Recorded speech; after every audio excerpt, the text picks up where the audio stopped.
What about this? Akuko Kale. Welcome to another very interesting episode. A lot happened last week. Let's start with one lady woke up, made a full thread about what Igbo men are. Say Igbo men, they are patriarchal, always looking for male son. They used to kill their wives, their nurses abroad, just to get green card. Kocha. In response, Noble Igwe made a thread about Igbo women. Igbo women like to follow rich husband, and the Igbo women are lazy. And they like to struggle inheritance in their father's house. Church. Like, how could he? Why would he? Hey, calm down first. Let us understand. You know, some 30, 40 years ago, we used to have a crop of mothers who were housewives. Let's be honest. You know those big boys. What use I know that you're a big boy? You know, one navy or main market or in an area is that your wife is not working. Ego like housewife. It was a thing of pride that your wife was a housewife. So we had mothers at the time who weren't doing anything and it was okay.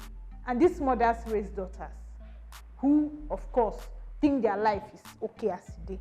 Let's not also forget that even in this our present generation, that once you finish NYSC, Ajwalage, half an hour, they say asking you questions about age and all that. Even auntie self as they're suggesting husbands for you. You know, so he raises women who go into marriage without having a job. But Igbo women are not lazy. If you see situations like this, it is circumstantial, not laziness. To be very honest. Come to think of it, in this present dispensation, when you have people like Dima, may hardworking Igbo women, that's an inaccordic thing. No, don't tell me that. We have very hardworking Igbo women. If you go through that thread, you see Igbo women were just repping, dropping their hustle. No. Igbo women are not lazy. Keep that to heart. Wait first. Joyo, Governor Wike, Akpabio, do you even understand the story? Check Anyega Koko. What is NDDC's job? First, NDDC, is the middleman between the Niger Delta and our money, our oil, our collective oil comes from the Niger Delta, of course. And the Niger Delta, they're not getting money from money that is their own. So Obasanjo in 2000, of course they started operation in 2001, started the NDDC as middleman. So if the national government they chop, they will be the ones bringing the infrastructure, everything to the Niger Delta. That is their job. But over the years, it's cheeky. You see that infrastructure that they call capital projects, trillions have been poured into that ministry, yet relatively nothing to show for it. So the president ordered forensic audit. Ghana was statutory audit. Statutory audit is your minister will sign this one. This one is forensic. If you have ever held any position, they go audit you. Omuroko. My agent no audit. We don't like auditing. Near corruption. I don't like audit. No Omuroko. Accusations are the way. Story for another day. Who is even Joy Nunieh? Joy Nunieh is the managing director of NDDC.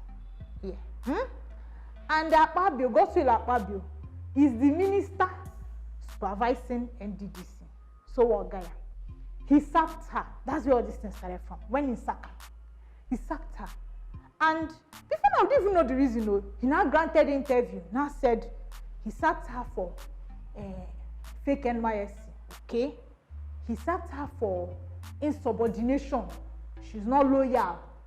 That loyal. She's not loyal. And he now mentioned something that he should not have mentioned. That she has character problem. And that she has married 4 husbands.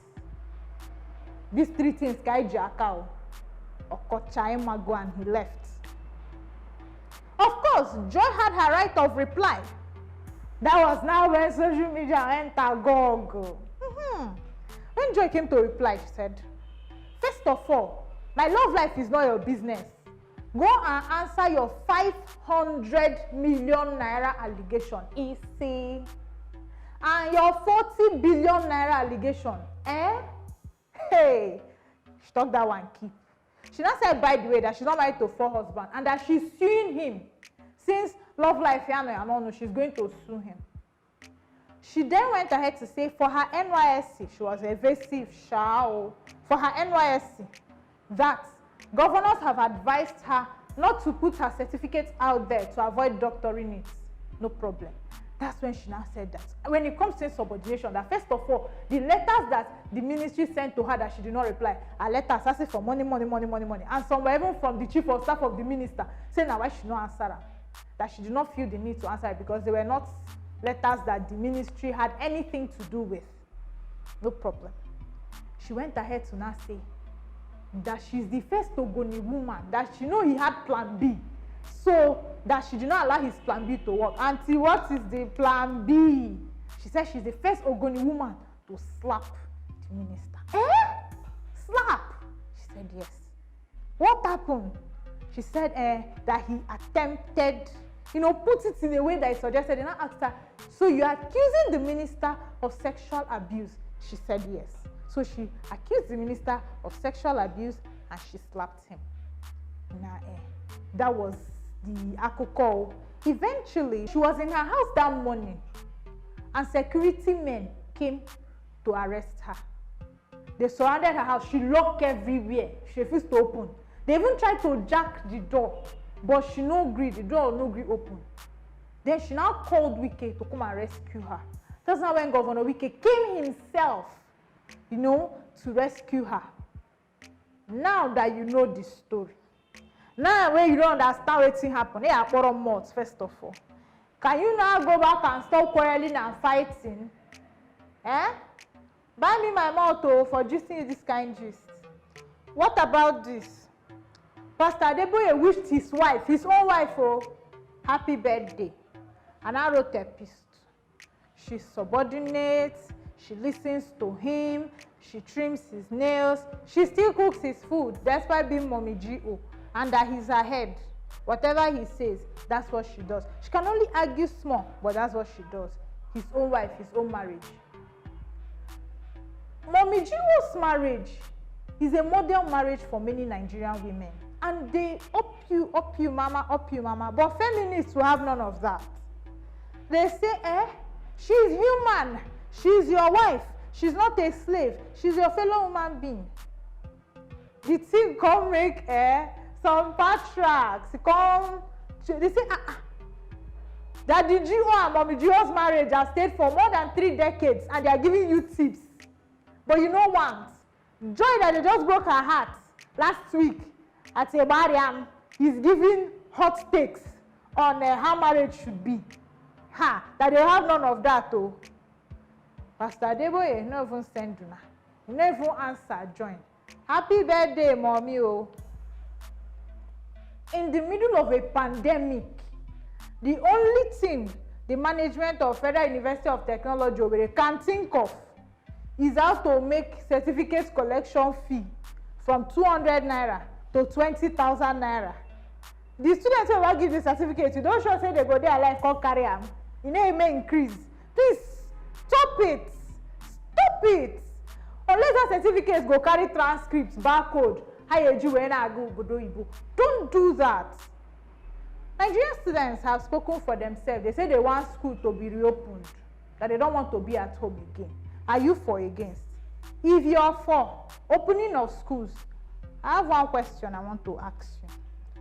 You know how lecture halls are? A class that is supposed to contain 200 people will have 2,000 people plus overstay. No social distancing. Are we sure that if we have so many people carrying coronavirus, we can contain it? Are we sure? If you are for school opening. If you say school should not open, what happens to the one academic year that is going to be lost? You know now, civil service still 30 years. If you pass 30 years, nobody will employ you for civil service. Private sector, still 25 years. Yes, so even sometimes they make am 24 for banking sector. So will we factor in that 1 year in employment calendar? Okay, but students want their school reopened. Thank you for joining us in this week's episode. Cheers. I'm your host, Nnenna Joseph. See you next week.